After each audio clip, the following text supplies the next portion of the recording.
And when we're trying to do new things, we will need somebody to tell us how well we're doing, because feedback is the key for us to grow and develop. Now, I have done an exercise with hundreds of people around the world where I ask a simple question.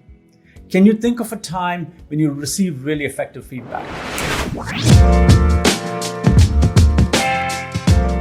Hi everyone, this is Sri Seshadri and welcome to my channel, Agile Growth with Sri. In the past few videos, I've been talking about creating a culture of accountability. And we've talked about 5 different pieces that need to come together for you to do this. We've talked about intention clarity, role clarity, process clarity. Today, we're going to talk about the 4th component, which is creating a feedback-rich culture. I will talk about what was the impact when feedback was delivered effectively, as well as what was the impact when it was delivered poorly. And then I'm going to share a couple of different frameworks which will help you really kind of master this art of giving feedback so that you can improve your performance as well as your team's performance. When we talk about creating a culture of accountability, one of the things that we want to do in a business is be able to grow and develop so that we can take on bigger challenges and accomplish more. And I also ask them, can you think of a time when you received feedback that was delivered very poorly or it didn't really work very well for you? How did it impact you? And they tell me, I felt judged, I felt demotivated, I felt drained, I felt misunderstood. In some cases, I felt humiliated and sometimes killed my confidence, right? So there's a lot of negative stuff that comes along if feedback is not delivered effectively. And then I ask them, what do you think made it ineffective? And they'll tell me things like, it was too vague, it was unreasonable, it was not constructive, it felt like there was no solution or a way forward. It left me feeling bad about the situation. So if you think about it, the manager is not coming into the office to work that day and thinking, I want to deliver really bad feedback. So they're saying, I want to actually give some feedback to this individual with the hope that they will improve their performance and will get better results. But there are a few common mistakes that managers make when giving feedback. The first one is the feedback judges the individuals, not the actions. One of the things I teach people is go tough on the issue, but be soft on the person. Or sometimes the feedback is too vague. The person receiving it doesn't know exactly what they need to do with it, and it's kind of a waste of time. Or sometimes the feedback speaks for others, something on the lines of, I heard somebody say this and this and this, and it feels like he said, she said kind of situation, which doesn't help them. Or another technique that has been taught to a lot of people is to use a feedback sandwich. Give them some good news, then give them some bad news, and then give them some good news. That is actually a very ineffective way of giving feedback. And another common mistake is the feedback is exaggerated with generalities. You never do this, you always do this, things like that. Right? If you think about even your personal relationships, you don't want to use that kind of language of like always and never. Or the feedback can go on too long. There's like a laundry list of every single thing that you need to fix and you're like, oh my God, is there anything at all that I'm doing right? And one of the worst things that happens is the feedback can contain an implied threat, which then puts the person receiving the feedback state of threat and fear, which actually can be really detrimental. Instead of improving their performance, it can actually kind of really hurt their engagement and they might be kind of, thinking about, do I need to get out of here? Let me be the first to admit that a lot of these mistakes I have made as a manager myself, right? Wherein early on in my career, when I was managing a large team, I didn't really know how to deliver effective feedback.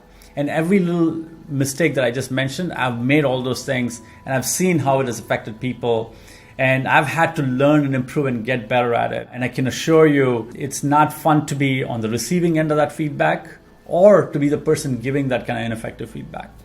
We've talked about the value of really good feedback and value of feedback delivered poorly and the impact of that and what are some of the common mistakes that managers can make.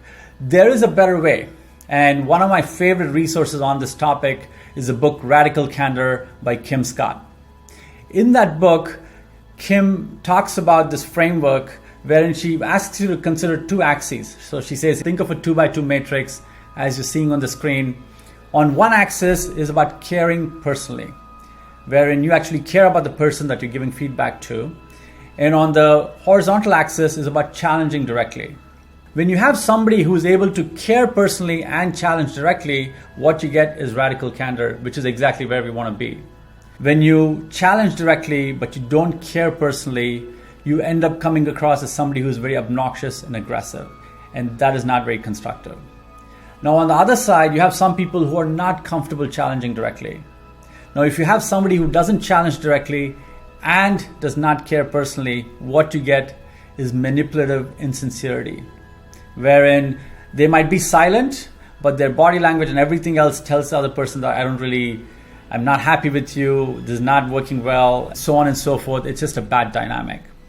Now, there's some people who care a lot about their team members that they're working with and so forth, but they have not mastered the art of challenging directly.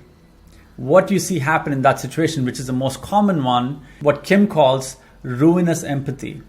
You're feeling empathy for that person, but you're not taking any action, which means that the situation never gets better. You are still dissatisfied with the performance of your team, and that person is not getting better and elevating themselves to give you better results. If we can come to a place where we can learn how to challenge directly and care personally, that is radical candor, and that's the best way to go. So now I've given you the framework around radical candor, and you might be thinking, okay, that sounds like a good idea, but exactly how do I do that? And that's where the next framework comes into play, which is called SBI. This is something that I learned when I was doing some work for the Center for Creative Leadership, CCL, which is a very well-known organization. And they always talk about using the SBI model while delivering feedback. In the SBI model, S stands for the situation. When you describe the situation, you're very specific about when and where it occurred. B stands for behavior, and you're going to describe the observable behavior. Imagine there was somebody in the room who had a video camera and they were taking a video. What would they see? You would describe the behavior in that sense without any kind of judgment around it. And the I stands for impact. What was the impact of the behavior of that person on you? Right? First, you got to talk about what's the impact on you. How did it make you feel, or what did you think when that behavior occurred? If you can use this framework, it becomes a very effective way to deliver feedback to people. For the situation, you might say something like, hey, last Tuesday when we were in that meeting talking about this item, so that would be the situation. So they can think about, like, it was this meeting on Tuesday. The behavior, you said this, and this, and you did this. They can think about yes. And then you talk about what was the impact on you. When you said those things and you did this, it made me feel X. It made me feel happy, or it made me feel sad, it made me nervous, I got excited, whatever it is, you're going to talk about what was the impact on you. Now, when we can put these three things together, it becomes a very effective way to give people very clear feedback, because they know exactly what you're experiencing and what you're seeing. And that then opens up room for conversation to say, what do you want to do about it? When I introduce this model to my clients, I strongly encourage them to use SBI to give positive, constructive feedback, wherein you identify something that somebody is doing really well and give them the feedback around that. Many times I've found people say things like, great job, well done, and so forth, and the person's thinking, I have no idea what you're complimenting me for. I don't know exactly what did I do that was really good. I wish you could be a little bit clearer. In that situation, if you could say, hey, the last meeting that we had with the client, this issue came up and you were very responsive and you said you're going to follow up on that. And right after that meeting, you sent them the document that they required and you resolved the issue. And the impact on me was I was so proud to be your team member and I felt very much supported by your action. Now, when you do something like that, this person has a clear picture of exactly what you value and how their work is impacting you. So if you can practice providing positive feedback and learn the technique of using SBI on a regular basis, and when the time comes to give somebody developmental or constructive feedback, you know exactly how to go through it. And gives you a balanced way of providing feedback wherein they're hearing good as well as where they can get better. I want to emphasize that being able to create a feedback-rich culture is a key to creating a culture of accountability. And it means your whole organization is really good at giving feedback as well as receiving feedback. And if you can apply Radical Candor and SBI, you will see amazing results from it. And I want to wish you the very best as you go about doing it.